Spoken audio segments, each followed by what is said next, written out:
Vamos a ir al Salmo, capítulo 82.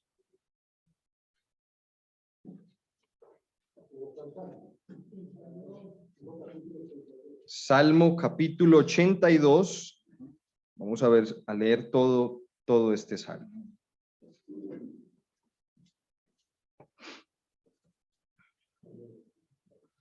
Dice la palabra de Dios: amonestación contra los juicios injustos, salmo de Asaf.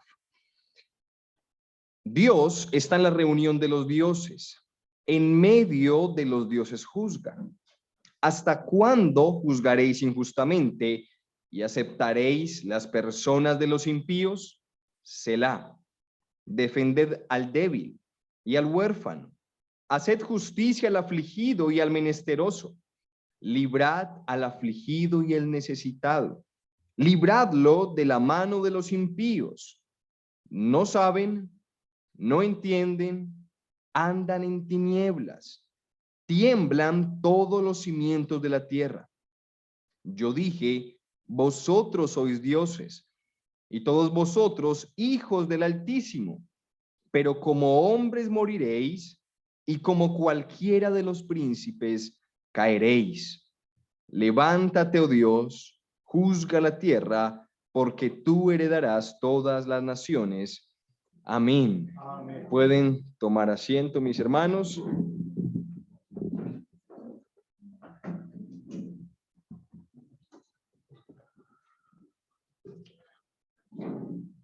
Como oraba el pastor hace un momento,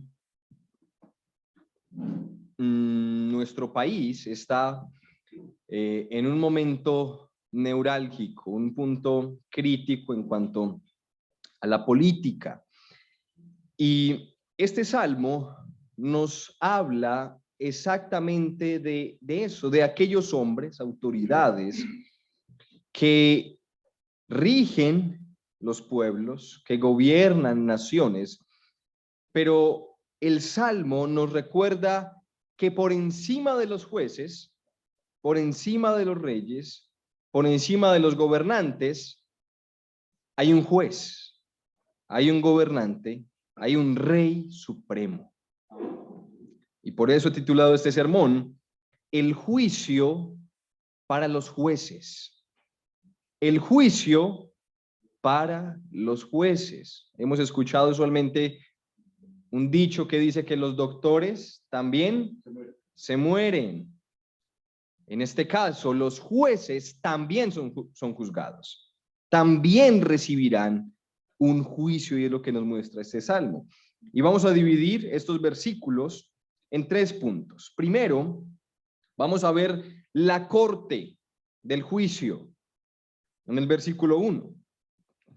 Del versículo 2 al 4 vamos a ver la denuncia contra los jueces, y en los versículos 4 al 8 vamos a ver el veredicto, la condena de este juicio. Así que sin más preámbulo, vamos al versículo 1, la corte del juicio. Dice el versículo 1, Dios está en la reunión ¿de quién? De los dioses. Es interesante, hermanos, el juego de palabras que está usando Asaf, el salmista, en este capítulo, porque el nombre que él está usando para Dios es Elohim, y el nombre que está usando para los dioses es Elohim. Es decir, lo podemos leer, Elohim está en la reunión de Elohim. Dios está en la reunión de los dioses. Esta palabra Elohim es la palabra hebrea genérica para hablar de Dios. Así como nosotros en el español decimos hay un Dios verdadero, pero también hay dioses falsos, y usamos la misma palabra para hablar del Dios verdadero y de los dioses falsos, o de un Dios que no es verdadero. Esta palabra Elohim también se usaba en el hebreo para hablar de Dios en general. Sea verdadero o no, se habla de Dios con esta palabra. Lo interesante es que la Biblia le llame a algunos hombres dioses. ¿Por qué la Biblia? Porque el salmista está diciendo que Dios está en la reunión de los dioses. ¿Por qué se le llama a un hombre Dios? Hay varias razones en las escrituras por las cuales esto sucede. En primer lugar, se le llama un hombre Dios cuando tiene autoridad sobre otros, cuando ejerce poder sobre otras personas. Por ejemplo, si vamos a Éxodo, capítulo 7, versículo 1, lo que le dice Dios a Moisés es: tú serás Dios para Faraón. Yo te he constituido, le dice Dios a Moisés, te he constituido a ti Dios para Faraón. ¿Por qué Jehová, el Dios verdadero, le está diciendo a Moisés que él va a ser un Dios para Faraón? Porque va a ejercer autoridad, porque va a ejercer dominio sobre Faraón, y Faraón va a tener que escucharlo. Hermanos, Dios es la máxima autoridad, el supremo rey de todo el universo. Todo el que tenga autoridad en la tierra la deriva de Dios. Es decir, es autoridad porque Dios le da autoridad. Y en ese sentido es Dios. No Dios verdadero, como Dios es, sino Dios en el sentido de autoridad para otros hombres. Pero hay una segunda razón por la cual el Salmo le llama, o la Biblia más bien llama dioses a los hombres, y es cuando los hombres ejercen poder y autoridad civil sobre otros hombres. Es decir, cuando la autoridad es política. Porque aún los gobernantes, aún los que juzgan entre el pueblo y los que ponen las leyes, ellos están puestos por Dios y reciben su autoridad de Dios para ejercerla. Hermanos, Jesús mismo habla de este salmo. Jesús está siendo acusado de blasfemia en Juan capítulo 10. Y lo que le están diciendo es: ¿por qué tú dices que eres hijo de Dios? ¿Por qué dices que eres Dios y te haces igual a Dios? Es lo que le están diciendo. Y vienen a apedrearlo. Y Cristo les dice: ustedes me van a apedrear porque hice milagros, porque sané. ¿Por cuál de todas las cosas buenas que les he hecho me van a apedrear? Y ellos les dicen: no, te apedreamos por blasfemia, porque te haces igual a Dios. Y Cristo en el versículo 34 de Juan 10 responde: ¿no está escrito en vuestra ley, yo dije, dioses sois? Si llamó dioses a aquellos a quienes vino la palabra de Dios, y la escritura no puede ser quebrantada, al que el Padre santificó y envió al mundo, vosotros decís: tú blasfemas, porque dije, hijo de Dios soy. Lo que está diciendo Cristo es: si en la ley se le llama dioses a algunos solo por tener autoridad, a mí, que soy el hijo de Dios, me dicen que blasfemo cuando yo soy el hijo verdadero de Dios, cuando soy Dios mismo. Es lo que Cristo está argumentando usando el Salmo 82. Así que no está mal, hermanos, y no puede crearnos confusión el hecho de que la palabra le llame dioses a estos hombres. Y por eso lo pone con minúscula, porque no se está refiriendo al Dios verdadero. Pero continuemos. Lo que estamos viendo en esta corte es un juicio, es una reunión, es una asamblea de dioses. Y nos dice que Dios está allí. La palabra que usa el Salmo para hablar de que Dios está allí es de forma autoritativa. Es decir, Dios no está en la reunión de los dioses como un espectador. Dios no está en la reunión de los gobernantes como parte del público o como un invitado más. No, Él está como el juez supremo. Él es quien los llamó a juicio. Él está en la reunión presidiendo. De hecho, esta, hermanos, es la verdadera Corte Suprema de Justicia. Porque no hay nada más supremo que el juicio mismo de Dios contra los hombres. Él es el único Dios verdadero quien juzga. Quien juzga.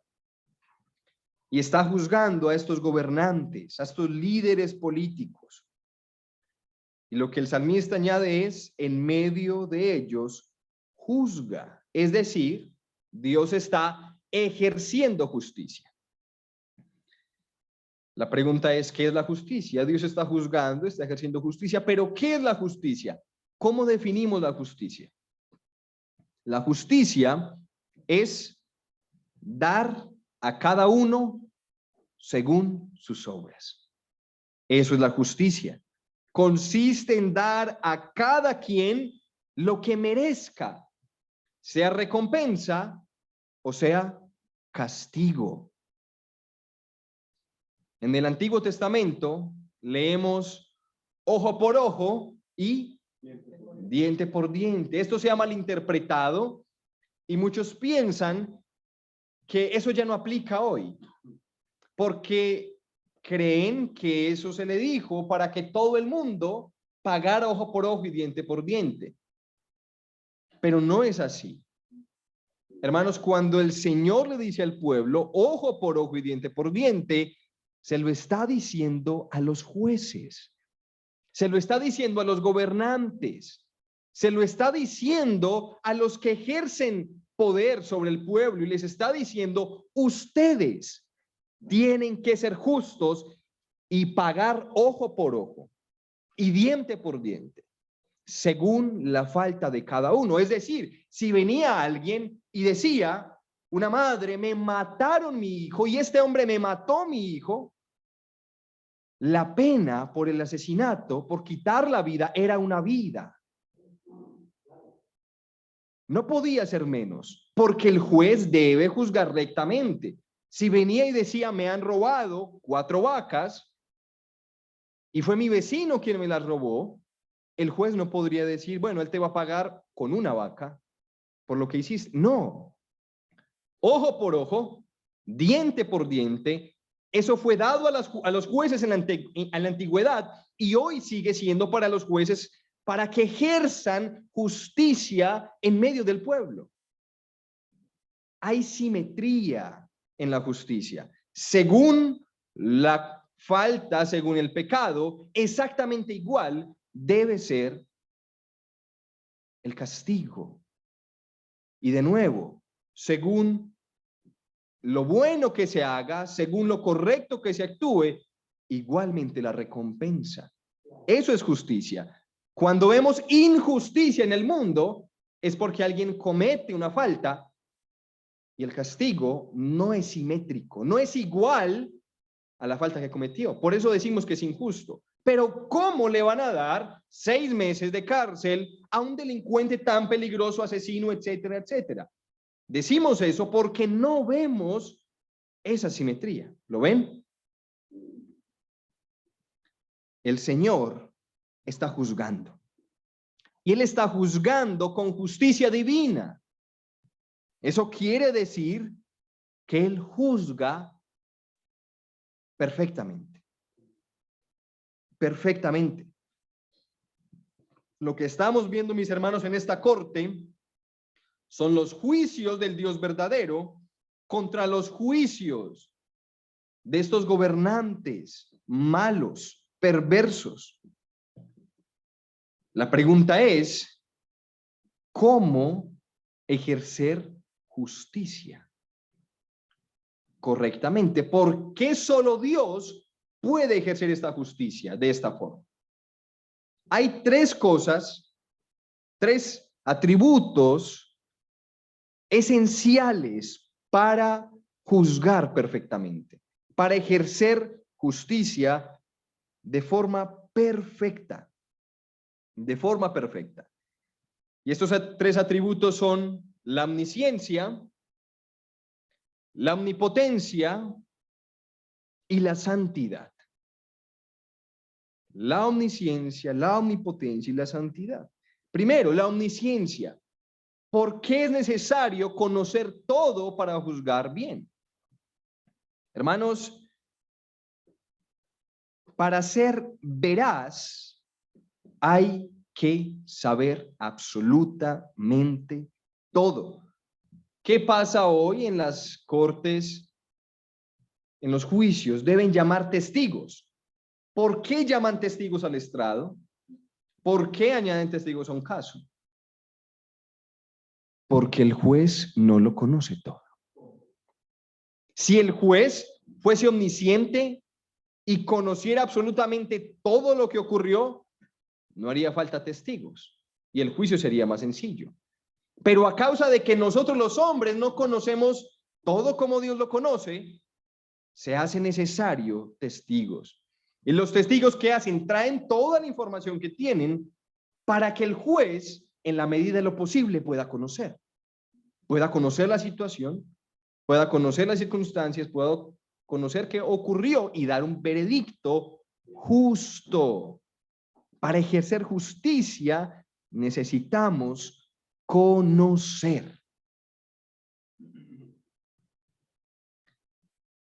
A veces juzgamos apresuradamente y hablamos y luego decimos, me equivoqué, porque no sabía, porque no conocía esto. Y tenemos que pedir perdón, o tenemos que arrepentirnos, o tenemos que buscar enmendar alguna situación alguna acción que hicimos, porque actuamos sin conocer cómo deberíamos haberlo hecho. Pero Dios lo conoce absolutamente todo. Romanos 3:4. Sea Dios veraz y todo hombre mentiroso. Nada se esconde de él. Todo está bajo sus ojos. Esta es la vida eterna. Que te conozcan a ti, el único Dios verdadero. Es el Dios de verdad porque todo lo conoce, porque todo lo sabe. Cuando nos dice que es el Dios verdadero, no se refiere solo a la existencia misma de Dios. Se refiere a que todo lo que Él es verdad. Y todo lo que dice Él es verdad. Santifícalos en tu verdad, dijo el Señor. Tu palabra es ¿qué? Tu palabra es la verdad. Tu palabra no es casi verdad. Tu palabra parece verdad. No, es la verdad misma. Es decir, la palabra, lo que sale de los labios de Dios, es la verdad. Lo que Dios dice es veraz, porque lo que Dios dice son hechos. Génesis, sea la luz. Si la luz no es, comienza a ser, porque Dios lo dijo. Aún lo que no existe, cuando Dios habla, viene a existencia, porque su palabra es verdad. ¿Lo ven? Él es el Dios de verdad. Jeremías 10. Mas Jehová es el Dios verdadero. Es el Dios vivo y Rey eterno. A su ira tiembla la tierra y las naciones no pueden sufrir su indignación. Les diréis así: los dioses que no hicieron los cielos ni la tierra desaparezcan de la tierra y de debajo de los cielos. Este es el Dios de verdad que juzga los dioses de la tierra. Entonces, mis hermanos, debemos en primer lugar ser omniscientes para ser totalmente veraces. No lo somos, pero Dios sí todo lo conoce. Pero en segundo lugar, dijimos omnipotencia. Debe ser todopoderoso. ¿Por qué? Supongamos que Dios lo conoce todo, que sabe cada detalle de todo lo que ocurrió, pero no tiene poder. No tiene poder para traer a los jueces a juicio. No tiene poder para gobernarlos. no tiene poder para dirigirlos. Hermanos, en un juicio puede que un testigo tenga toda la información, pero si no tiene el poder para estar en el juicio, si está muy lejos y no tiene poder, sin importar cuánto sepa, no puede permitir que se haga justicia. La razón por la cual todos estos jueces vienen y son juzgados es porque Dios tiene el poder para traerlos humillados ante su estrado, para juzgarlos.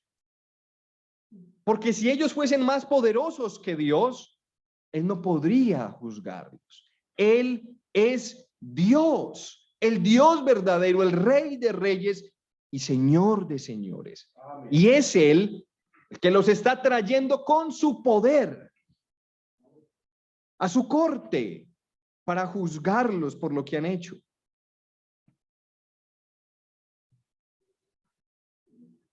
Pero imaginemos, mis hermanos, que tenemos un Dios que todo lo conoce, que es todopoderoso, pero que es malo, que es perverso. Yo creo que odiaríamos haber nacido si el Rey Supremo y el juez de todo fuese malvado. Por eso es que es necesaria también la santidad. Conocerlo todo, tener todo el poder, pero ser absolutamente santo. Porque imaginen este juicio si Dios no fuese santo. Los jueces tratando de sobornar al juez. Y si él fuese malo, recibiría soborno. No podría haber justicia, porque para que haya justicia y se pague ojo por ojo, debe haber bondad en el juez. Hermanos, el juez debe hacer lo correcto siempre, pero necesita tener bondad para eso. Si Dios fuera injusto, implicaría que su corazón estuviera dañado, impuro. Es por eso que los jueces en este mundo se dejan sobornar. Es por eso que ellos aceptan cohecho, porque su corazón es malo. Y pueden conocer el caso bien y pueden tener el poder que les da su posición para juzgar. Pero a causa de su corazón corrompido, hacen lo malo para el beneficio propio. Dios no es así, como dice Isaías, santo, santo, santo. Porque Dios no es hombre para que mienta, ni hijo de hombre para que se arrepienta. A veces nosotros castigamos a nuestros hijos por la pasión del momento, sin detenernos a pensar si el castigo es apropiado o no, o si en realidad merece un castigo, solo por el enojo de la situación. Pero a Dios no lo controla la ira. Él no ve los jueces, él no ve el pecado y se descontrola en ira con ellos. Nada gobierna a Dios. Él gobierna por sobre todo. Y por eso puede ejercer justicia de forma perfecta. Él no da más castigo del que el pecador merece, ni da más recompensa de la que el bueno merece. Es perfecto su juicio. Y es este Dios, el Dios que todo lo conoce, el Dios que todo lo puede, el Dios perfectamente santo, es decir, el juez supremo y perfecto, el que les va a hablar a estos dioses. Por eso tienen que escucharlo, porque lo que les va a hablar no es lo que de pronto, lo que probablemente pasó. Como dicen en las noticias, presuntamente, porque no tienen certeza de lo que es. Dios no habla de presuntos, Él habla de culpables. Y por eso tienen que escucharlo. Y eso nos lleva a nuestro segundo punto, la denuncia de Dios contra los jueces. ¿Hasta cuándo juzgaréis injustamente y aceptaréis las personas de los impíos? Selah. Ellos están juzgando sin justicia. Están juzgando sin verdad. Porque están ciegos. Y esa palabra Selah en los Salmos quiere decir pausa y reflexiona. Cuando vemos Selah en las Escrituras es pausa y reflexiona, piensa en lo que se acaba de decir. Ellos están juzgando sin justicia. ¿Cuál debe ser el deber de un gobernante? ¿Cuál es la tarea de un rey, de un gobernador, de un presidente? ¿Cuál es? Miremos el versículo 3. Es defender al débil y al huérfano. Es hacer justicia al afligido y al menesteroso. Es librar al afligido y al necesitado. Librarlo de la mano del impío, del malo. Pero ellos están haciendo todo lo contrario. ¿Hasta cuándo van a juzgar de forma injusta? Y el llamado de Dios es hacer lo correcto. Defiendan al débil. Defiendan al huérfano. Porque ustedes no lo están haciendo. Y son 8 acusaciones las que hace Dios contra ellos. Ellos no demuestran justicia. Lo que están haciendo es parciales, juicios parciales con el impío, con el malo.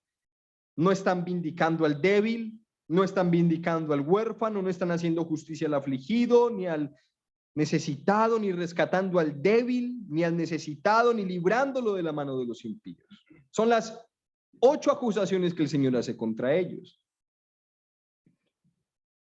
Y si regresamos al decálogo, los 10 mandamientos, la segunda tabla de la ley nos habla de todo esto.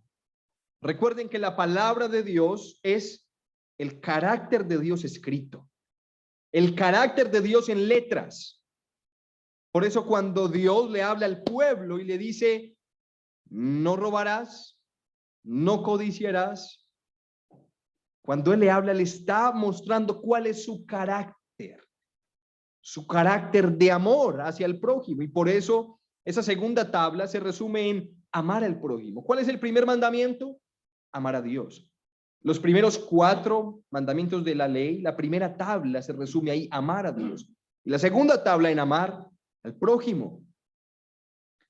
Ellos están violando todos los mandamientos de la segunda tabla.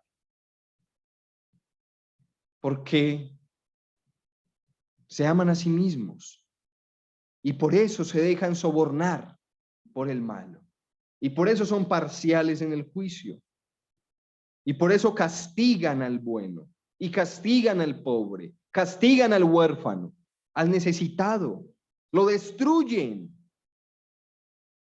en vez de cuidarlo, en vez de amar al prójimo.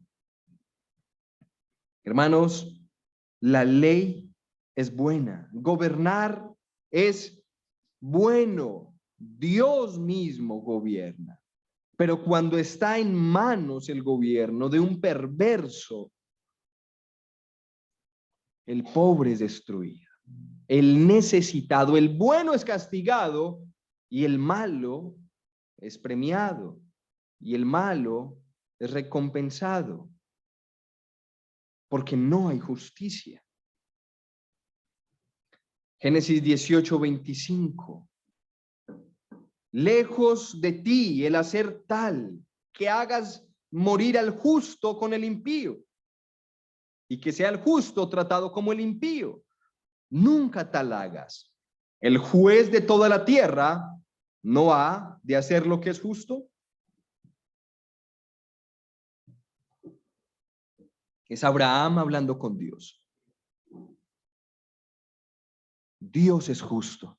¿Por qué Dios les exige a estos hombres que juzguen con justicia? Porque Él es justo. Porque su carácter es justo. Y Él no hace morir al bueno con el malo. Él juzga perfectamente. Salmos 7, versículo 11. Dios es juez justo y Dios está airado contra el impío todos los días. Todos los días Dios está enojado con el malo. Salmo 56. Los cielos declaran su justicia porque Dios es el juez. Salmo 96, 13. Delante de Jehová que vino, porque vino a juzgar la tierra y juzgará al mundo con justicia y a los pueblos con su verdad. Este es el Dios que los está juzgando. Y Él los juzga con total autoridad porque Él perfectamente cumple todo lo que les está diciendo. Él es el que defiende al huérfano. Él es el que defiende a la viuda. Él es el que exalta al menesteroso y al pobre. Es el Dios justo. Ellos no lo son. Y porque ellos no han obedecido al Señor, el Señor los castiga. El Señor los condena. Y ese es nuestro último punto. El veredicto, la condena contra los jueces. Versículo 4 en adelante. Vamos a leer el 5. Versículo 5. No saben, no entienden, andan en tinieblas, tiemblan todos los cimientos de la tierra. Recuerden lo que acabamos de decir hace un momento. ¿Por qué es necesario conocer todo? Para juzgar bien. Porque sin conocimiento no tengo la verdad de la situación y voy a juzgar erróneamente. Lo que nos está diciendo ahora el Señor es que ellos andan en tinieblas. Ellos no saben, ellos no entienden. Todo lo contrario a lo que necesita un juez, un gobernante para hacer lo bueno. Es porque ellos andan en su pecado, porque la maldad en sus corazones los ha enceguecido, que no pueden ver la verdad, que no pueden entender lo que es bueno. Y es por eso que hacen lo malo.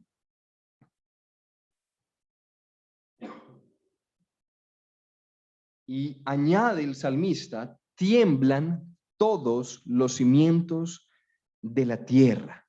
¿Por qué? ¿Por qué tiemblan los fundamentos de la tierra cuando los gobernantes juzgan mal? ¿A qué se refiere con estos fundamentos? Se refiere a los cimientos morales de la tierra. Hermanos, cuando no hay justicia, cuando no hay bondad, cuando no hay verdad, el mundo tiembla. ¿Por qué naciones enteras que hemos visto prosperar, cuando llega un mal gobernante a destruir el huérfano, a destruir la viuda, a beneficiar al impío, al corrupto y a darle a los buenos castigo? ¿Por qué se destruyen las sociedades? Hay muerte, hay hambruna. ¿Por qué? Porque los cimientos tiemblan cuando la justicia gobierna. Salmo 11, versículo 2. Vamos a leer. Salmo 11, versículo 2. Porque he aquí, los malos tienden el arco, disponen sus saetas sobre la cuerda, para asaetear en oculto a los rectos de corazón. Miren lo que dice el versículo 3. Si fueren destruido los fundamentos. ¿Qué ha de hacer el justo? Si los cimientos se dañan, ¿qué será de los buenos? Porque ahora son los buenos los que reciben castigo cuando los cimientos del mundo se dañan. Pero mire lo que dice el versículo 4 y es exactamente lo que vemos en este salmo. Jehová está en su santo templo. Jehová tiene en el cielo su trono. No lo tiene en la tierra. No lo tiene en el Palacio de Justicia en Bogotá. Su trono está en el cielo. Sus ojos ven, porque todo lo conoce. Sus párpados examinan a los hijos de los hombres. Versículo 5. Jehová prueba al justo, pero al malo y al que ama la violencia, su alma los aborrece. Sobre los malos hará llover calamidades, fuego, azufre y viento abrasador. Será la porción del cáliz de ellos, porque Jehová es justo y ama la justicia. El recto mirará su rostro. Hermanos, los malos no miran el rostro de Jehová.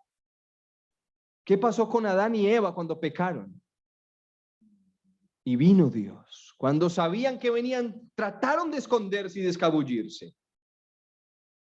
Y así son los malos de este mundo. No pueden mirarlo.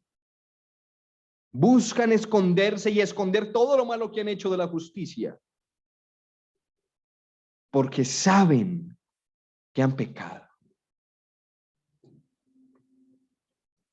Pero Dios examina absolutamente todo. Él los conoce. Y aunque se escondan y aunque no quieran mirar a Él, como dice el salmista, Dios hará llover sobre ellos fuego, calamidades. Y eso es lo que vemos en el versículo 6. Vamos al versículo 6 de Salmo 82. Yo dije, vosotros sois dioses, y todos vosotros hijos del Altísimo, pero como hombres moriréis, y como cualquiera de los príncipes caeréis. Usualmente, los hombres poderosos, ellos piensan que su vida no va a tener fin. Ellos piensan que todo el poder, toda la riqueza, que incluso podrán sobornar a Dios o sobornar la muerte cuando venga por ellos. Lo que el Señor les está diciendo es, van a morir como cualquiera. Como cualquiera.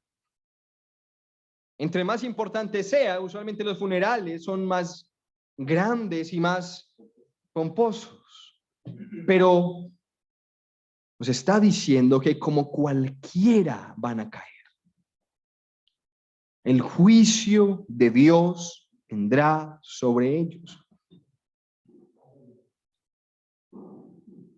Y no va a pagar Dios más de lo que hicieron o menos. Según sus iniquidades, el Señor dará el pago. Y después de que hemos visto la corte de Dios, hemos visto las acusaciones que ha hecho Dios contra ellos y la condena de Dios, Asaf responde en el versículo 8.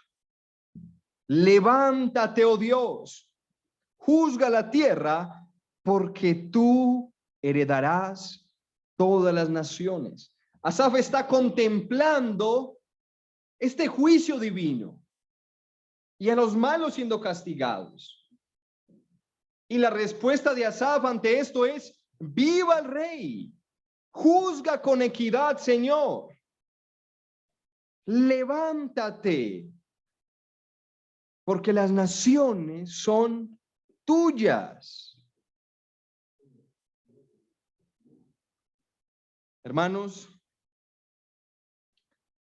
tal vez la mayoría de ustedes está pensando en algún gobernante o en alguna persona de poder, en algún dios en este mundo que ha hecho lo malo. Pero este gobernante perverso eres tú. Tú que has tenido la oportunidad de ayudar al pobre y no lo has hecho.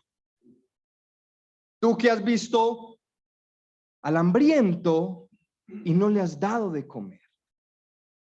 Tú que has podido vestir al desnudo y no lo has vestido. De hecho, en vez de ayudar al necesitado, lo has ofendido, mirándolo con desprecio. Y no solo eso, viendo al menesteroso, al pobre, lo has golpeado, lo has escupido y preguntarás, ¿pero cuándo yo hice eso? ¿Pero cuándo yo golpeé al pobre? ¿Pero cuándo yo desprecié al necesitado? ¿Dónde están las pruebas de que soy culpable? Hermanos, ese moribundo es Cristo. Y con cada pecado que cometimos, fuimos usted y yo los que pusimos la corona de espinas sobre él. Por cada mentira, nosotros lo azotamos. Nosotros lo golpeamos.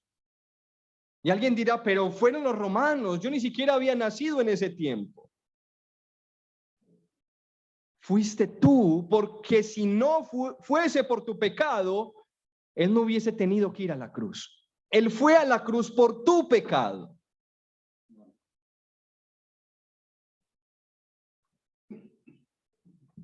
Él murió no por la injusticia de Roma, eso no fue lo peor. Él fue a la cruz por la perfecta justicia de Dios contra su Hijo, a causa de nuestro pecado. A veces decimos, Cristo fue a la cruz por mi pecado, pero no entendemos lo que significa. Cuando decimos que Cristo murió por nuestros pecados, estamos diciendo que es nuestra responsabilidad, nuestra culpa de que Él haya muerto. Que es por nosotros que Él murió, que nosotros lo enviamos a la cruz, que nosotros lo crucificamos. Cada clavo, cada latigazo, cada gota de sangre, nosotros la derramamos. Porque ese castigo justo y perfecto de Dios debía ser para ti y para mí. Nosotros hicimos lo malo y debíamos recibir conforme a nuestros pecados. Pero Dios envió a su Hijo y en este juicio Cristo nos reemplaza. Y la sentencia está dada. Y Cristo se para frente a nosotros y todo el castigo que viene hacia nosotros va a Él. Dios ya había disparado la flecha, ya había disparado pena de muerte contra el pecador. Y Cristo se interpuso entre la ira perfecta porque la merecíamos. Y recibió la muerte. Y recibió el castigo que nosotros debíamos recibir. Él murió por nosotros. Tú lo crucificaste. Yo lo crucifiqué.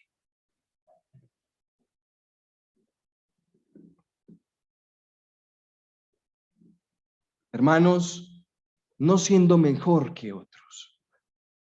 Él decidió dar su vida por nosotros, aún conociéndonos, sabiendo qué íbamos a hacer, qué tan malos somos, dio su vida.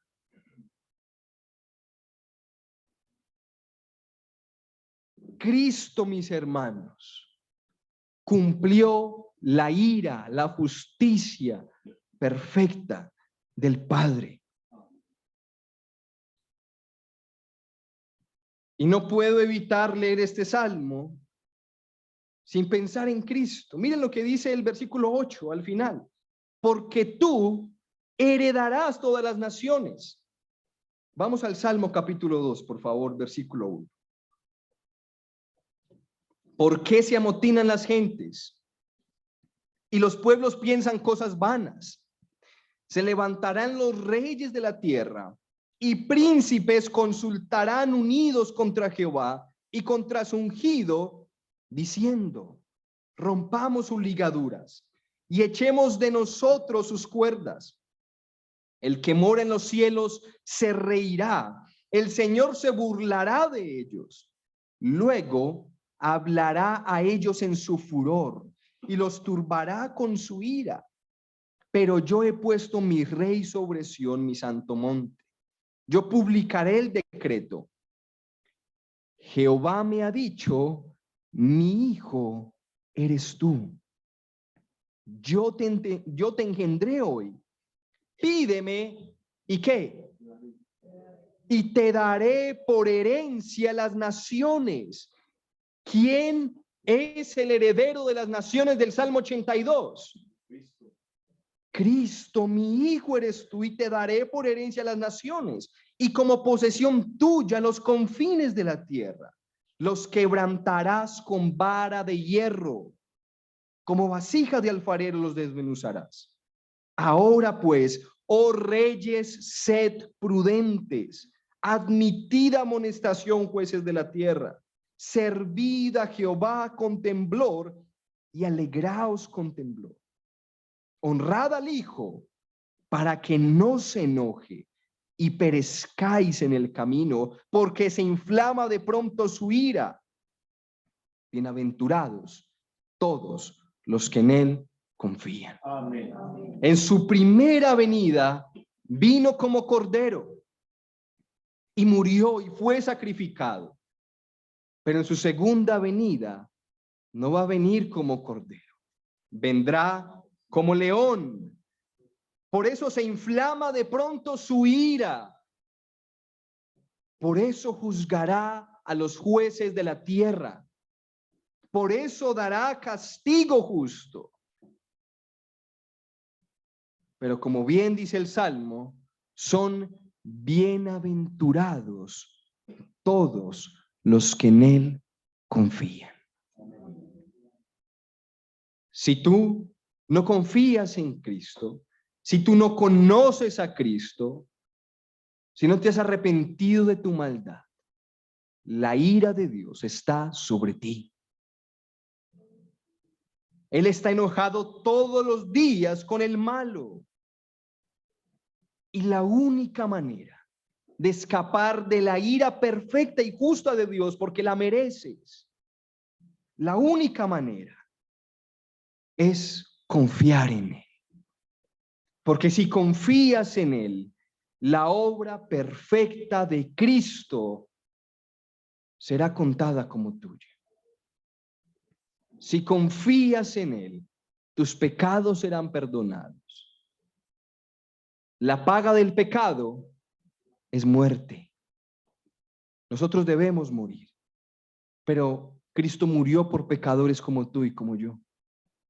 Y si confiamos en él, él toma nuestro pecado, y al quitar nuestro pecado y tomarlo sobre él, debe morir, porque la paga del pecado, por eso murió Cristo, pagando por nuestro pecado. Pero para que recibas ese don perfecto de la gracia salvadora de Dios, debes confiar en él, arrepentirte de tus pecados y venir en fe al Señor, y él te dará justicia. Hermanos, este es nuestro Dios, el Dios justo y que justifica. Y en Cristo nos justificó. Y hoy tenemos vida eterna. Y hoy ya no tememos la condenación los que estamos en Cristo, porque él venció la muerte. Y ya no tenemos miedo de la ira de Dios, sino que vamos ante su trono de gracia por medio de Cristo, y ya no lo vemos como un juez, lo vemos como nuestro Padre Celestial. Y estamos hoy aquí reunidos y estamos hoy vivos para vivir para Él, para glorificarlo, pero también para confiar en su justicia. Vemos injusticia en este mundo. Miramos a aquellos que roban, a aquellos que matan, a aquellos que sobornan. En estas elecciones presidenciales vemos corrupción y maldad en nuestro barrio, perversidad, maldad por donde vemos. La pregunta es, ¿dónde está Dios? El juez justo, ¿por qué permite la injusticia? Y esto es lo que leemos en Malaquías. Habéis hecho cansar a Jehová con vuestras palabras, porque decís, ¿en qué le hemos cansado? En que dicen, cualquiera que hace mal agrada a Jehová y se complace en ellos. O si no, ¿dónde está el Dios de justicia? Estaba ocurriendo lo mismo y el pueblo estaba diciendo, Dios se está complaciendo en la maldad porque no lo vemos actuar. Lo que Malaquías les dice es, lo habéis hecho cansar. Porque Dios es justo y que no lo veamos actuar ya no significa que Él se haya dormido o esté cansado o no quiera ejercer justicia o se haya vuelto perverso. Hermanos, el día de la venganza está cerca. Segunda de Tesalonicenses 1:6. Porque después de todo, es justo delante de Dios retribuir con aflicción a los que os afligen. Y preguntamos entonces, ¿por qué Dios permite la injusticia? ¿Por qué retarda su juicio? ¿Sabes por qué Dios retarda el juicio? Por la misma razón que Dios retardó su juicio cuando tú eras el que estabas pecando.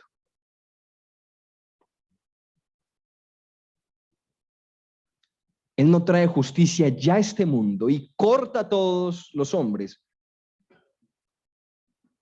por la misma razón que no lo hizo cuando nosotros estábamos haciendo lo malo. La pregunta es, si Dios trajera justicia ya, como muchos quieren, ¿estás seguro de que podrías levantarte el otro día? ¿Estás seguro de que tú serías contado entre los buenos y justos? Si Dios trajera su espada sobre la tierra para pagar a cada uno conforme a sus obras, ¿qué sería de ti? ¿Qué sería de mí? Es su misericordia, es su amor, es su paciencia, que no contradice su justicia. Es la razón por la cual Él no trae ya su juicio. Porque Él espera por aquellos que faltan por arrepentirse, por aquellos que como nosotros pecaban y vivían en sus maldades y que necesitan vida eterna, que necesitan salvación.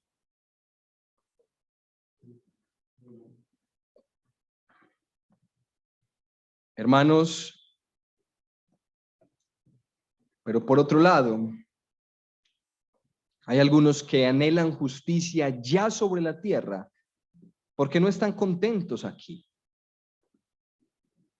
Estas personas dicen, yo quiero que el justo reciba su recompensa y quiero que el injusto sea castigado ya. Porque no tengo lo que necesito aquí, porque no me siento como me gustaría, porque no estoy lo suficientemente feliz. Si es así, tal vez no has entendido el evangelio, porque todo lo que necesitamos está en Cristo y a Cristo ya lo tenemos. Todo lo que necesitamos está en Cristo. No necesitamos más. Aquí o en la eternidad, mis hermanos, nuestro placer será Cristo. Muchos anhelan la justicia de Dios y estar ya en la eternidad porque quieren estar contentos y porque quieren salir de la enfermedad, del dolor, del sufrimiento de este mundo. La razón, mis hermanos, por la cual estamos aquí es para llevar el evangelio a otras personas y deleitarnos glorificando al Señor. Porque como dice el apóstol Pablo, toda bendición espiritual la tenemos en Cristo Jesús. Todo lo que necesitamos está en Él. Miren lo que dice este autor. A veces Dios recompensa al justo con bendiciones externas, pero usualmente Dios lo recompensa con bendiciones internas. Hay frescas provisiones, influencias de la gracia de Dios, la comunión íntima con Él, manifestaciones de su amor y favor, paz y perdón, gozo por creer en Él y confiar en Él. Es Cristo todo lo que necesitamos. No anhelemos el cielo por los placeres. No anhelemos el cielo por las coronas que vayamos a recibir. Si estamos anhelando recibir coronas, que sea para tirarlas en adoración a sus pies, como dice Apocalipsis. Que sea para adorarlo a Él. No somos el centro del universo. No vivimos para nuestro placer. Es la gloria de Dios. Y si queremos que la justicia de Dios se manifieste, que sea para que el juez supremo sea glorificado. Que sea para que Él sea más engrandecido. Que sea para que Él reciba más honor, más alabanza. Y para que los malos sean humillados. Y en último lugar, mis hermanos, no esperemos de un hombre lo que solo Cristo nos puede dar. No esperemos la paz, el gozo, la bienaventuranza de este o de aquel candidato, de este o de aquel presidente, de este o de aquel. Maldito el hombre que confía en el hombre. Cumplamos nuestro deber como ciudadanos y votemos concienzudamente. Pero entendamos que nuestra ciudadanía no es de este mundo. Que nuestro rey no es de este mundo. Que la ley bajo la cual vivimos no es la de este mundo. Es la palabra de Dios. En el gobierno de Dios. Y nosotros somos su pueblo. Así que sin importar, mis hermanos, quién gane, quién pierda, recordemos, nuestro gozo está en Cristo. Si mi gozo se va porque un candidato ganó y otro no, porque una empresa subió sus ganancias y otra no, porque mi dinero se multiplicó, no. Yo no estoy entendiendo el evangelio y viendo quién es el Señor. Mi gozo es Cristo. Y sin importar si el mundo se cae, Cristo es inconmovible. Sin importar qué ocurra a nuestro alrededor, Cristo es nuestro Dios. Y de Él proviene todo lo que necesitamos. Él prometió que nada nos iba a faltar y nada nos va a faltar. Y si tiene que multiplicar panes y peces, lo volverá a hacer. Pero su palabra no viene vacía.